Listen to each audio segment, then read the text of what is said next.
basically helping you understand how the caribou reintroduction project was the impetus for describing the vegetation on the top of Katahdin. For years, we described the vegetation on top of Katahdin using Mount Washington as our sort of base study, which generally kind of makes sense. They're both high in the sky and they have similar vegetation. But if you really want to know the intricacies of the vegetation at a specific spot in the land, you need to go there to do it. And the reason we went to survey the alpine vegetation in 1989 was because Dick Anderson was working on a project to reintroduce woodland caribou to the state, and the park had agreed that the caribou could be released on the boundary, knowing full well that they would move into the park. So I'm going to show you that connection. And the plant, and I'm organizing the end of this talk to mirror the publication of a book that's coming out later this summer called Our Maine. And I was asked to write the Alpine Summit chapter for Our Maine. And so the information that I'm going to present to you about the alpine vegetation will follow what you will read in Our Maine when you buy a copy later this summer. I think it's going to be published by Down East Books on the 1st of August. And as soon as I have a good copy of a pre-publication pamphlet, I'm going to share it with you guys because you can get a 30% discount if you order it in advance. Now, why alpine plants? My mother, I had mentioned about passing over. My mother has passed over to the other side now 13 years ago. But when I was a little boy, she took my older brother and me on a walk up Mount Monadnock. And I was probably 4.5, something like that. And I remember being impressed by the nature of the rock, bald at the top, and these tremendous views, and seeing for what seemed like forever, and sort of falling in love with being in such places at a relatively early age. But my relationship with Katahdin really began when I was 13, and I'm absolutely dating myself now. And I was standing on the top, actually I was on top of the sign on July 29th, 1963, when this picture was taken, and just being overwhelmed again by the vastness, the unbroken green sea, which is so evident from that vantage point. And I don't know if I vowed then that I would be back. I'm sure I probably did in a 13-year-old boy's mind. I can't get all the way back into that. It's probably a good thing that I can't get all the way back into a 13-year-old boy's mind. But it was obviously very important to me. And I think at that point is really when I began to think of these mountains as special places, still not really paying attention to plants. It was all about mountaineering and overcoming heights and things like that.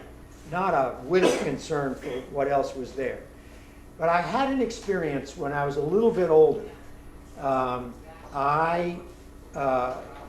When I was in college and after college, I led summer-long expeditions for Chouanki. And they were mostly canoe expeditions into the wilds of central Quebec. And we always had a Cree leader with us. This is Abel Breen sitting next to me. He didn't speak any English. I didn't speak any Cree. And we spent the summer trying to communicate. And we did a pretty good job. I still have a little notebook of my spelling of his words so that I would remember that the moon is Bisoun. And I once pointed out some nighthawks flying over our campsite on Coldwater Lake, and the moon was rising, and I actually said the words "big moon," and I think I got it right, Mr. Bisoun. Mistassini, the river we went, is Big Rock. Anyway, I began to pay attention.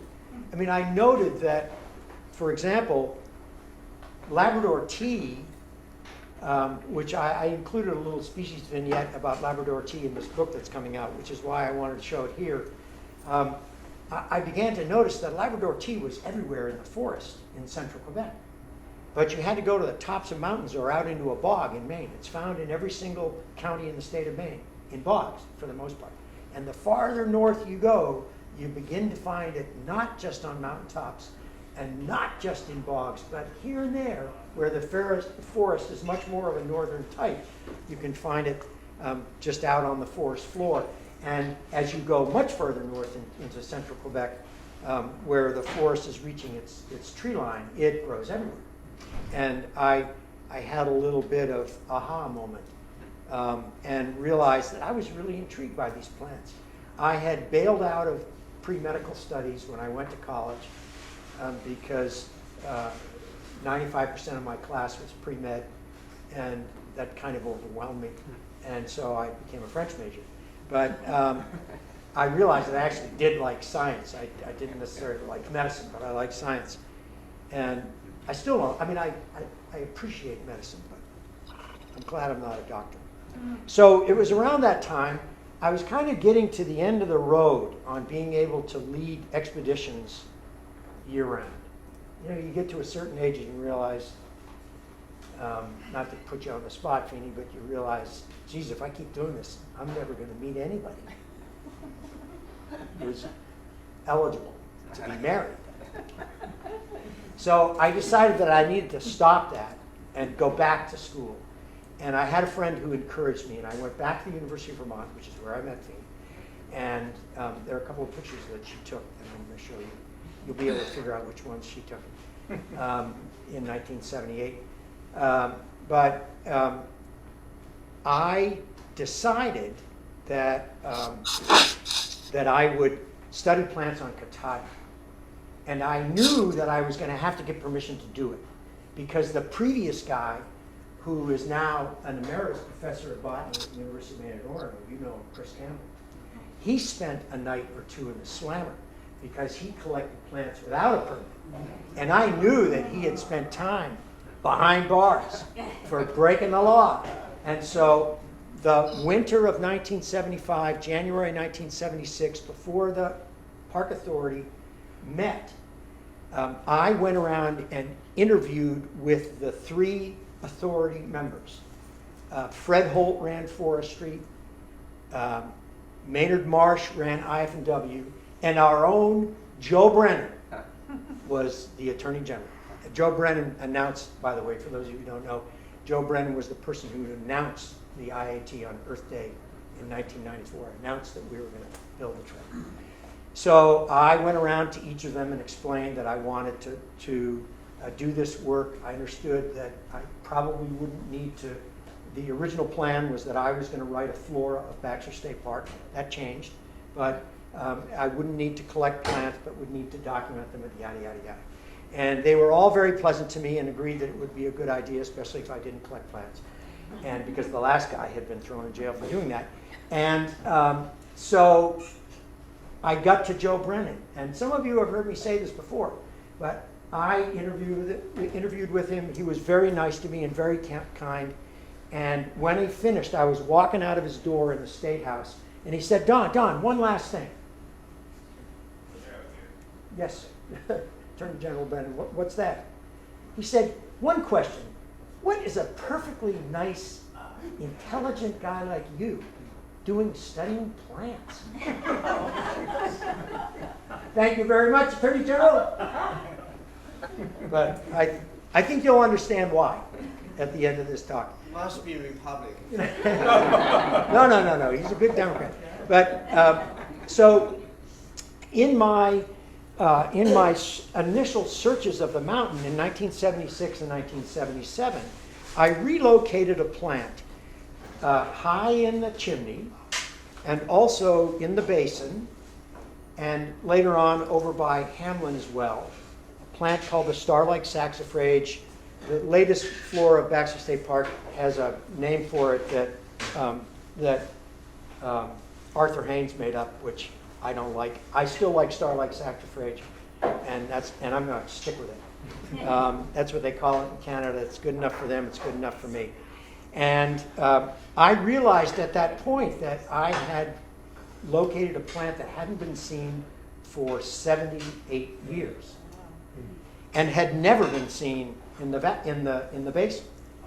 So I began to focus on that plant. There's one of the pictures that Feeney took of me, and at the chimney, and over in the basin. And that, looking at the back of my head, notice there's a slightly different color of hair. That picture was taken 45 years ago.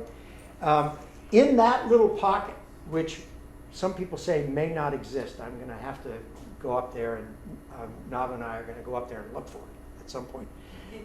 That place has a collection of the rarest of the rare plants in Maine. And you can see how big it is. It's about as big as one of those folding tables. And at the end of this talk, you'll see some of the other plants that were growing there in 1978. And as recently as 2000, I saw them there. But the subject, my flora of Baxter State Park turned into an ecological and reproductive biological study of a single plant, the star-like saxifrage, which intrigued me because I knew it was, in the botanical world, it's called apomictic. It does not reproduce sexually. It grows only vegetatively. And this plant, although it produces a perfectly lovely looking flower, won't you agree? Yeah. One or two on each stem. Each stem is about 6 to 10 centimeters tall, not very big. And the vegetative parts that grow into little plants occur on the branches of what would be a sexually reproducing plant where flowers might have been, were it like its relatives. And that's what it looks like in the fall. Again, this is just, you're probably looking at 5 inches of plant from the top of the photo to the bottom. And the little fruit, doesn't it look like it ought to be full of seeds? I mean, come on. But it reproduces with the little bulbils falling off. And don't be tricked by this flower. That's a sandwort, sort of tucked in behind. And they flower throughout the summer season and into the fall if conditions will allow. So I was allowed by the authority to collect plant parts. So I collected several of these from the overall several hundred plants that I saw spread out in the 3 areas where I studied them. I collected probably 4 or 5 fruits so that I could thin section them. In those old days, the technique we used was to embed them in wax through a somewhat complicated process to completely get the cells, the water in the cells replaced with organic solvents, and then embedded in paraffin and then sliced thinly. And you'll see some results of that in a minute. And those are the bulbils. One of those little fruits, before I could get it embedded, dried out and opened up. And there was something growing on the inside of it. It was a plant growing out of the inside of what would be a fruit. And I thought, geez, I wonder if it had a seed and it germinated. I mean, I was quite naive about the kind of biology that lies behind whether you reproduce sexually or not. And so I didn't really understand the situation, but I was intrigued by it. And that little plant, I found in one of the fruits that I sectioned longitudinally. I sectioned some longitudinally, top to bottom, and I sectioned a few others side to side, and then looked at the material inside. And lo and behold, there's a little plant growing. Yeah. It has a flower bud in it, in the middle of this dried up fruit. It actually was growing right out of the inside wall of the fruit. Something happened to the cells in the wall of that fruit to trigger the emergence of a plant. And that plant's not going anywhere. It's not going to root in the ground. I mean, it's just an artifact of nature. And but the thing is well developed enough that I was able to count the chromosomes in what would be ultimately the egg cell of the plant, from the little plant that was inside the fruit. Go figure. And on the anthers were well enough developed in that little flower that I was able to sort of track the development of pollen, and they get to the 4-cell stage of pollen. They get to producing the little nut of 4 pollen grains that all flowering plants produce as, 4 haploid, 4 cells with half the chromosomes needed. The female part of the plant has the other half of the chromosomes, and when one meets the other, ta-da, you're back to a full complement of chromosomes. Well, you get that far on the pollen side. Are you bored yet? And then it just dries up. They don't go anywhere. They're obviously, there's something incomplete about that cell division, that the pollen just never goes anywhere. Which, of course, it shouldn't. I mean, this plant's inside of a fruit. Of course it's not going anywhere. So these plants, those beautiful little flowers that I showed you in that single flower, it looks like it's very inviting, but it doesn't produce the goods. No viable pollen, no viable eggs. So I first saw it here, and then several years of wanderlust, I found it. Where's the next place I found it? Right? No, that's the third. Yeah, it's off the map. The other place I found it is, there. That's the Kujuak. Yeah, I found it on some other expeditions that I did with Chewonki in the later years. And a fellow by the name of Eric Holtain, and this is where it related to botany and the International Appalachian Trail. Eric Holtain had mapped in the 1920s and 30s a number of plants that he called amphi-Atlantic. That is, they're found on one side of the North Atlantic Ocean Basin and on the other side of the ocean basin. He also mapped circumpolar plants that occur all the way around the poles. And there are plants in Baxter on the top of the mountain that are circumpolar, and there are ones that are amphi-Atlantic. And the circumpolar ones are oftentimes things like the mosses. And if you think about it, think about how a moss reproduces.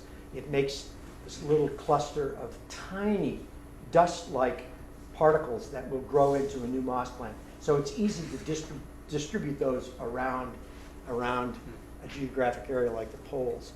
The saxifrage is amphi-Atlantic, and that's its distribution. Well, no, the saxifrage is circumpolar. Look at that, all the way around. New discovery about it. New discovery by Don Hudson. Yeah, no, it's. I'm sorry, I mistook it. I thought I remembered that it's amphi-Atlantic, but no, I made the slide. It's circumpolar.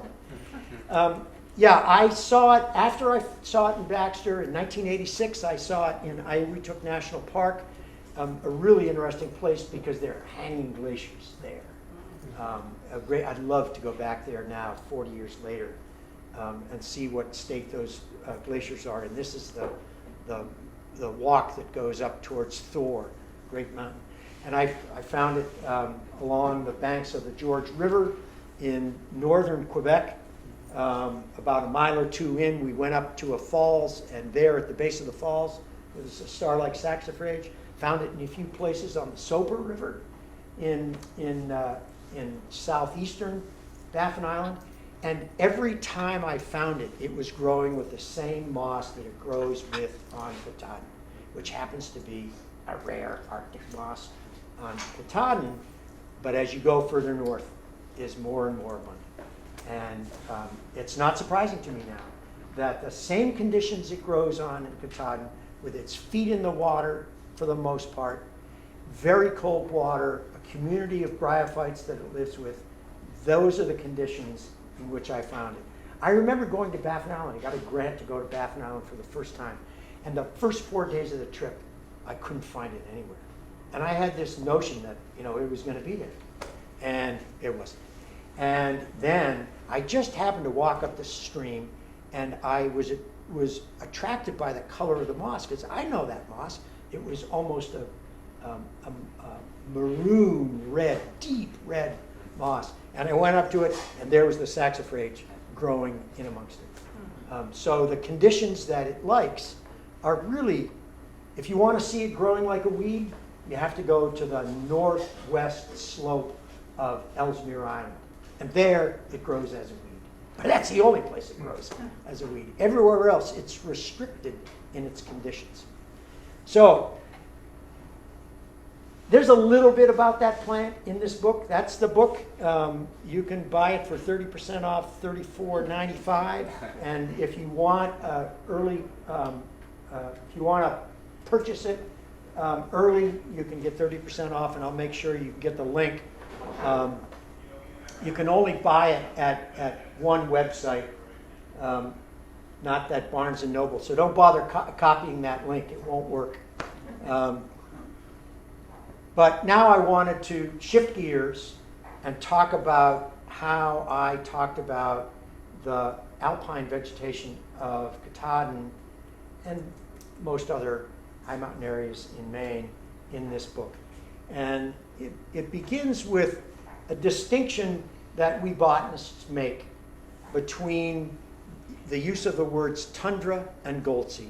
Tundra is the word that most people use to describe informally treeless vegetation in a place like the New England mountains or in the far north, a place where the trees don't go, it's tundra. There is a slight distinction, however, and that is with the conditions. True tundra conditions are underlain by permafrost. And there was permafrost on Katahdin until, I don't know what people say, maybe 1,000 years ago? I can't remember what the last estimate was. But it's been a while since there's been permafrost. Well, in places like that where the permafrost no longer exists, the correct term, if you ask the Alpine ecologists, would be goldsea, which is a term also that comes from Russian. Tundra is a Russian word, and goldsea is a Russian word. And goldsea describes vegetation that grows on high, dry ridges. You want to spell that? Goldsea, Goltsy.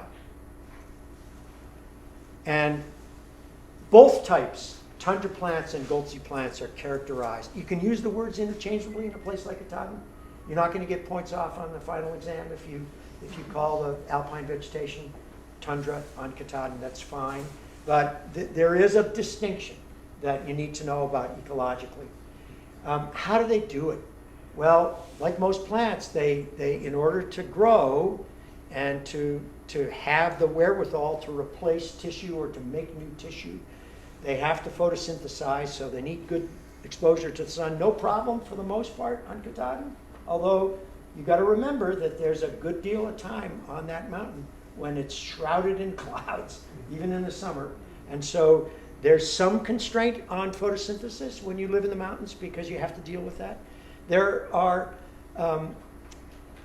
especially because growth often is tied to the intensity of the light, and that's where being shrouded in the clouds can sometimes interfere with growth. Got to have plenty of CO2, and there's plenty of that, probably more than we need, in the atmosphere at elevation. Surprisingly, water can sometimes be a constraint for a plant that lives on the top of a mountain, and you may wonder, well, how is that? Well, the soils are very bony. They're very porous, and water doesn't stay very long in the soil at elevation. Now, the plants have the benefit if they're able to take advantage of it.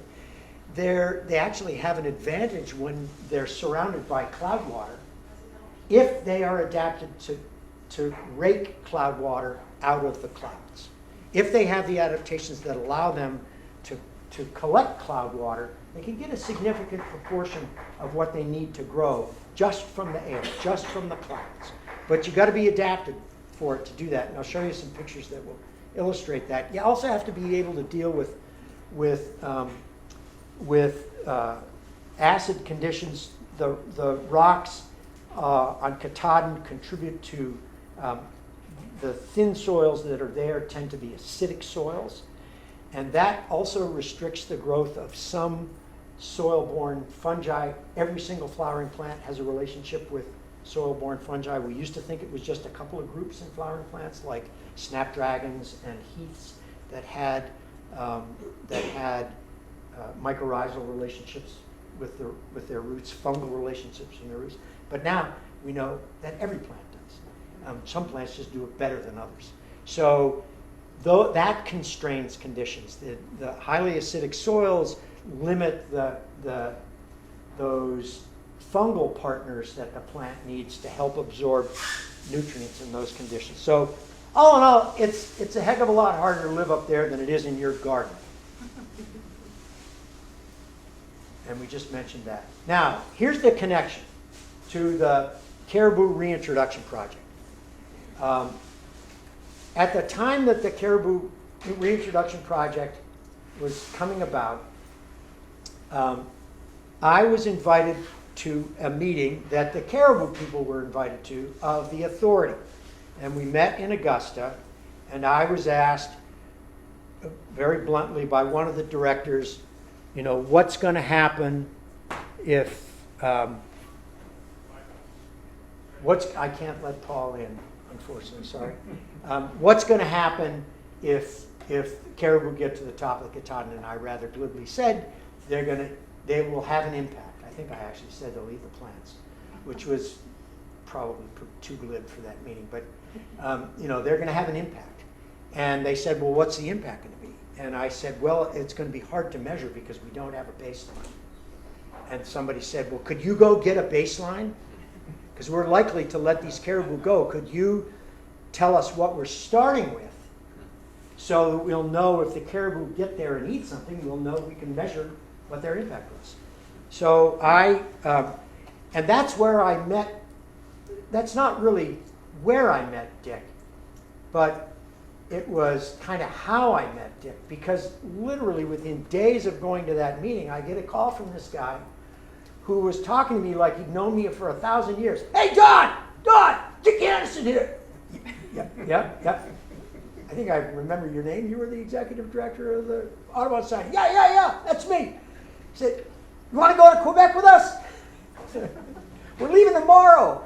So I went to Quebec with him, and I learned about this in advance. I went in June of '89, and a little bit later that month, Charlie Cogbill and I were up on top of the mountain. And one of the tables in the book that's being published illustrates the extent to which the Alpine in Katahdin really overshadows everything else. And the reason that caribou were being released just east of the park was because of this 3.1 square miles of alpine vegetation. And you look at all the other major summits where there's alpine vegetation, and they're dwarfed in comparison. And so if you're going to let an animal that likes to live in a place where there's no trees, Katahdin is your venue. And I learned also why botanists live longer than big game zoologists. Because we walk to get to places like that in the top of Mount Albert on the Gaspé. The big game biologists go in a helicopter. So we live longer because we have to work for a living. And I never really understood how impressive a herd of caribou could be. But that's more caribou than live on the Gaspé. If you can look all the way back up and around, and if you could look into the trees when I took this picture at the beginning of caribou crossing the DePauw River in 2004 or something like that, all in all, we watched about 5,000 animals cross the river just upstream of us. And there are only 200 or 300 that live on the Gaspé. So there would never have been a large population of caribou. But I can understand the appeal. As much of, as difficult as it was for the project to get going, there is a real appeal when you see such a majestic animal.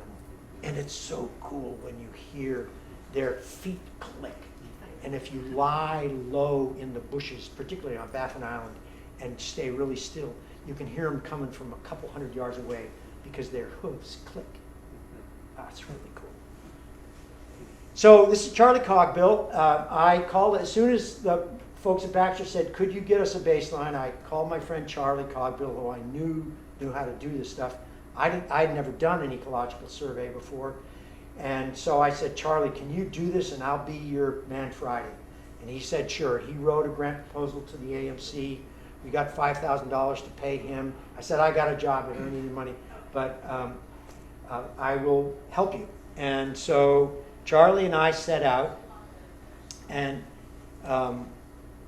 we laid out a total of 16 belt transects, ranging in length from 25 meters to 50 meters.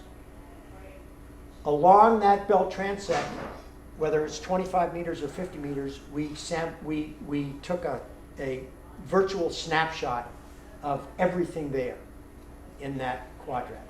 And we estimated cover values of all the plants, rocks, sticks, everything that was in that place. Now, because we had film cameras, we took very few pictures because you only got 36 images in a roll. And so when I helped Andrea Tyrrell and her assistants with relocating our transects the last couple of summers, these past 2 summers, she took an immense number of photographs, which really are an incredible resource. And I hope you guys figure out how to capture that, because it's going to be really, really important in future years, another 33 years, because I'm not likely to be the person to resample in 33 years. When we did that work, we described 6 vegetation types for Baxter, and they were sort of roughly mapped. What is referred to as the Diapensia community. The state uses the name Diapensia Alpine Ridge. There are a series of vegetation types that are called dwarf heath graminoid alpine ridge, which the state natural areas program uses for 3 of the distinct vegetation types that Charlie and I described. The first is alpine heath, the next is sedge meadow, and the third the state does recognize somewhat differently, and Charlie and I sort of abbreviate the name to snowbank communities. It's the community of plants that grows on the lee side of big boulders on the mountain, where enough snow sits long enough for a different kind of set of plants to grow there. Krumholtz, of course, which is dwarf forest, and my favorite, the final, alpine cliff, which is the plants that I described to you first off. So here's just a snapshot. Diapensia Alpine Ridge, which is characterized, of course, by Diapensia. It's blooming like that right now. And sandwort. And when you're lucky, you have to look carefully. It's all over the place, but you have to be dedicated to look for it. You can't just walk by and say, oh, I didn't see any. If you actually get down, you have to get down low, which is easier for some of us to do than some of you others. But it's, you got to get down low and look for it. It has a different quality of grayish green. And think about what I mentioned before about sweeping water out of clouds. That grayish green on the backside are little hairs, and those hairs are very good at serving as points of condensation for cloud water. That can then drip down the plant into the roots, and off you go. The alpine heath, this is that same area from the previous photograph, this time sampled by Andrea and Mike. And unlike Charlie and me, I forgot to tell this great story. Baxter is really, really strict about non-invasive techniques when you're doing research, which at the time that Charlie and I did this, it's hard to do. We wanted to mark the ends of the transects with nails, big spikes that we would push into the ground, and all you would see would be the head of the nail, if you could see that. And Buzz said, no can do. And So we negotiated and did something that I thought was actually a little more invasive. We painted little yellow spots with Rust-Oleum lemon yellow paint on the underside of rocks, and we placed them at the end of the transects with the yellow color turned down. Well, as it turns out, the transects that are really close to the trail, all our nice flat rocks that mark their transects were used in building cans. So our methodology was corrupted. However, we took photos like this, and this rock right here is like no other rock on the mountain. And so we took photos right down the line with the tape in the line from both directions, Charlie and I did. So Charlie and I were able to give those photos to Andrea, and when we went up the mountain, we were able to use the photo to find the precise point where our once little yellow dots had been. And half the time we found the rock, turned it over, and the yellow had gone. But the yellow paint was on the rock sufficiently long enough that the shadow, kind of like the radiation shadow of where that dot had been, was there. And little flecks of yellow you From could all see. the cadmium in Yeah, the exactly. cadmium yellow. So anyway, so we relocated 16 transects. It was kind of amazing. So they were able to collect data across the mountain in exactly the place where we collected data. And Andrea's working up the numbers now. So within a few months, I think we're going to start to see what kinds of changes there have been in 33 years. But that particular vegetation type is characterized by one of the commonest plants in North America, from the New England mountains all the way to Baffin and beyond. And that is the bilberry, the Vaccinium uliginosum. Beautiful little gray-green plants. These guys are heaths. They have very well-developed mycorrhizal relationships in their roots. A close relative is the mountain cranberry, and it too can do really well in lousy ecological conditions. It grows super well in bogs. And not to forget, I mean, most of you guys are interested in flowering plants when you go to the mountain. Most people are. And the lichens are all just lichens. They're hard to distinguish one from the other. But just to point out, they're really important. And one of the differences that we saw on Katahdin in 1989 compared to what I saw on the top of Mount Albert was Mount Albert, the plants were eaten down to the nub all the way across that tableland. They had been browsed by caribou. And all of the species were there, but they were eaten right down to the nub. And on Katahdin, there are places where the lichen is a foot deep, where it's protected. And you could argue that those conditions are different because the large animals are gone, obviously, and that it might be a more natural condition for them to live in balance with large herbivores. But 3 square miles in the middle of a sea of forest is not sufficient territory for a woodland caribou to live. We know that now. A few more alpine heaths that aren't quite as common as the others are there's the diapensia again. Calmia procumbens is the alpine azalea, little alpine azalea. That's in the middle, the little pink flowers in the middle, that's an alpine azalea. And then the Lapland rosebay is the relative of the rhodora that grows in bogs throughout our part of the world. And those are in the heath vegetation. They tend to be on the edges.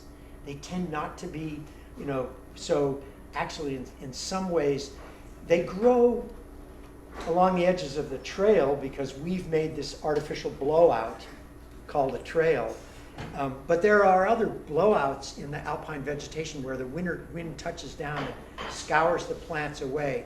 And it's at the edge of those blowouts that you can find these amazing profusions in late May and early June of alpine vegetation. More alpine heath, that's what it looks like from a distance. And this, another important plant in the alpine heath community, is not only the bilberries, but also the highland rush, Juncus trifatus, the highland rush. And those patches of deep green with the reddish tops, that's the rush, Juncus trifidus.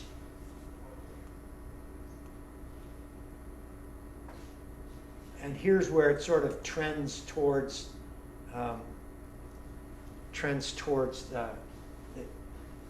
it's one of those zones where the meadow is kind of creeping into the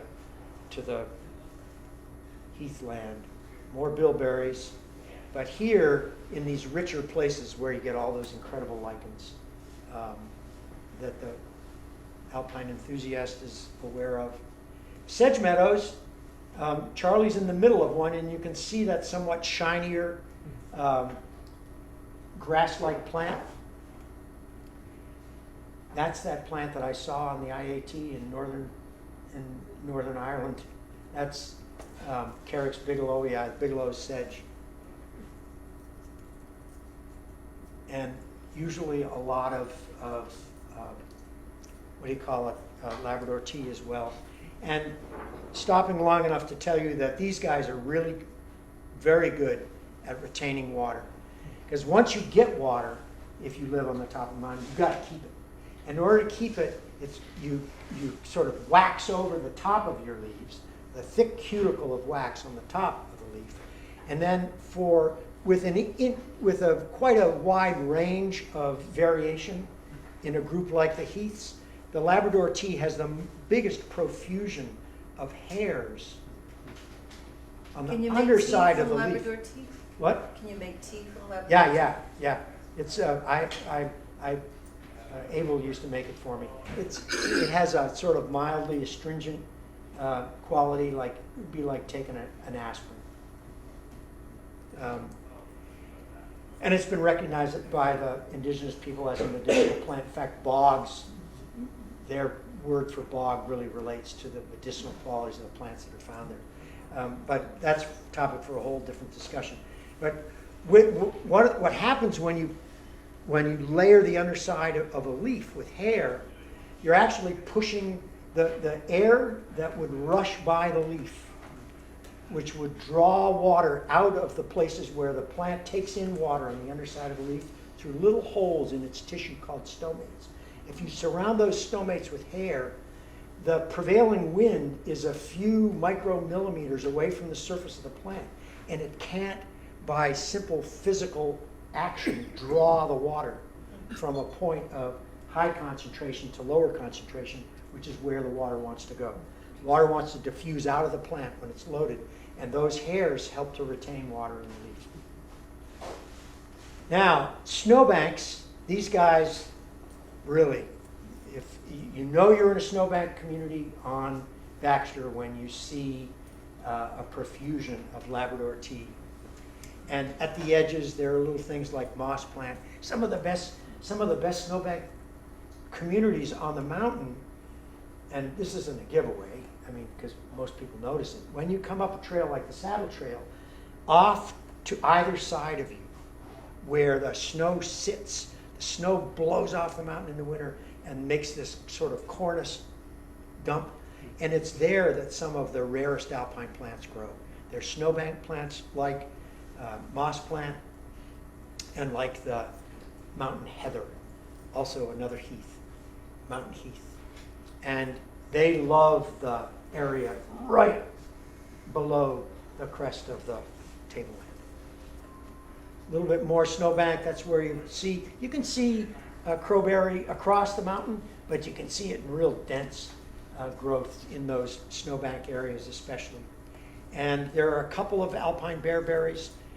One shows its flowers before its leaves, and the other's leaves are evergreen. So there's two different species. So when you're looking for bearberry, keep that in mind.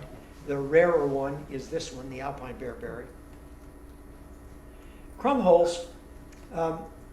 This was a picture that we took this past year, and you can see the little yellow dot here and here, what's left of it. And that's a little patch of crumholes that Charlie and I ran a 25-meter transect through, just because we wanted to see what would happen. This was like one of the highest crumb-holes patches on the mountain. And we thought, well, geez, maybe we ought to nail it so that we could come back later and see what's happened to it. And most of the crumb-holes on the mountain is balsam fir. There's some black spruce, but the bulk of it is balsam fir. And once you get down under it, you can find some boreal forest plants. You can find twin flower. You can find Cornus canadensis. What's the common name? Bunchberry. Bunchberry. You can find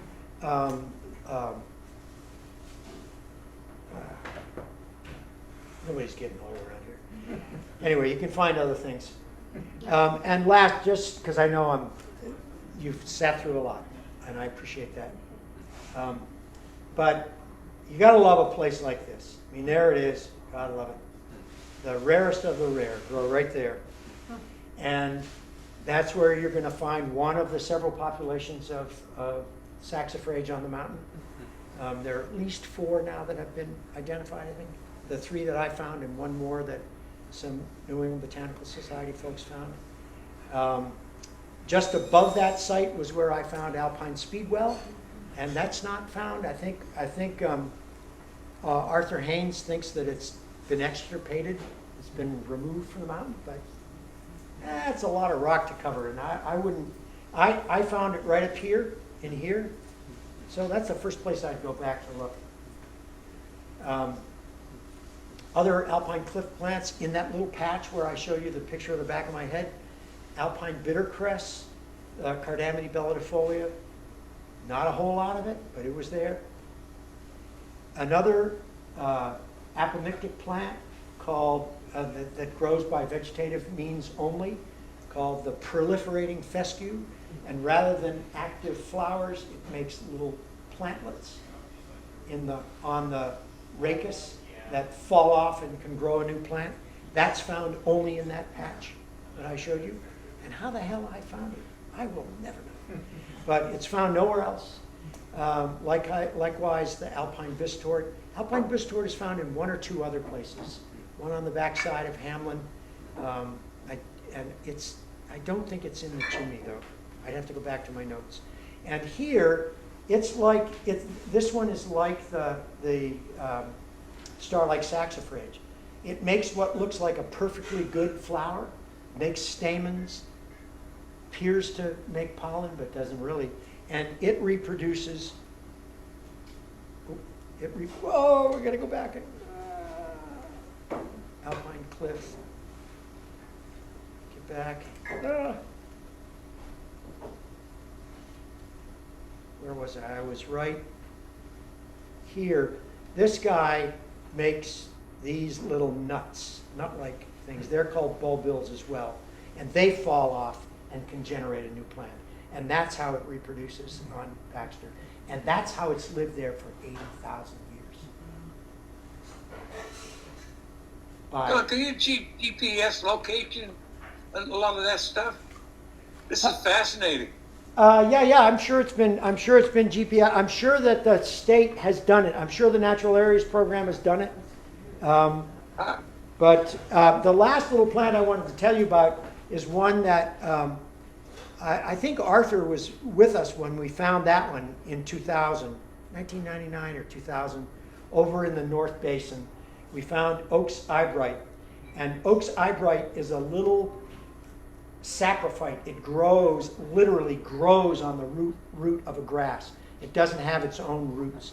And it's a little snapdragon family member that has lost the ability to make roots. And it's really tiny. I mean, that thing is only like 3 or 4 millimeters across the top of it. So it's easy to miss.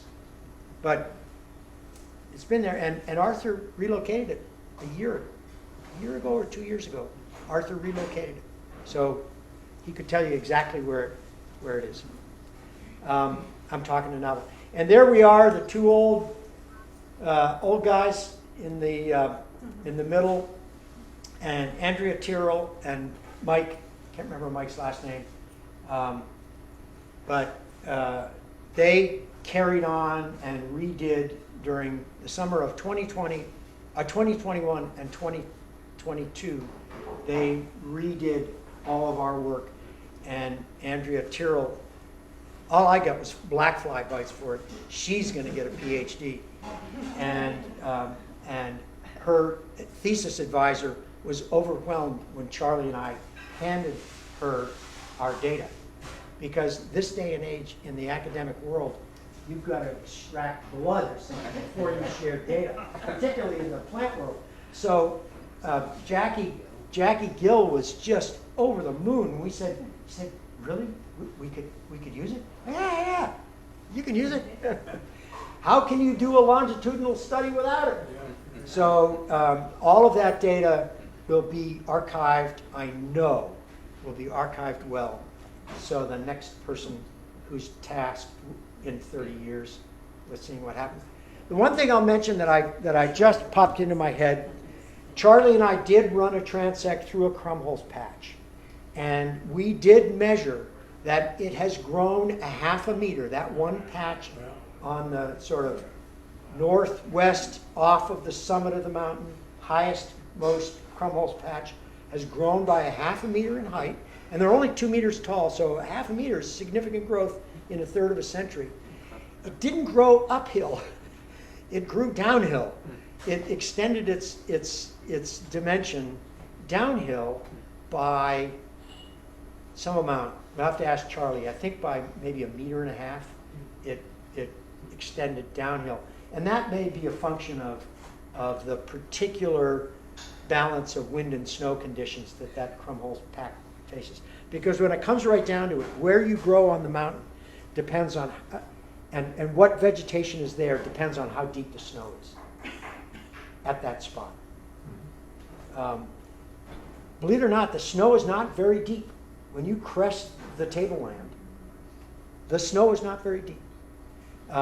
It's thick and crusty, and it just covers the diapensia. If it didn't cover the diapensia would be dead. It would be blasted by ice crystals. The surface of the snow melts back whenever the sun's out, tiny incremental way. Little ice crystals get formed on the top of the snowpack, and then the next time the wind picks up, it starts blowing around. And that's why when you look at Krumholz and you see a dead spire sticking out of the snow, that spire of Krumholz grew out during the previous summer, but it got above the snow. And so it was blasted by the winter icy winds. And so if you just think about that, it's blowing snow in winter that is the deciding factor of who grows where on Katahdin. If you remember nothing else, remember that. So that's it. With the red hat. Oh, that's Charlie Codman. Oh, okay. Charlie Codman.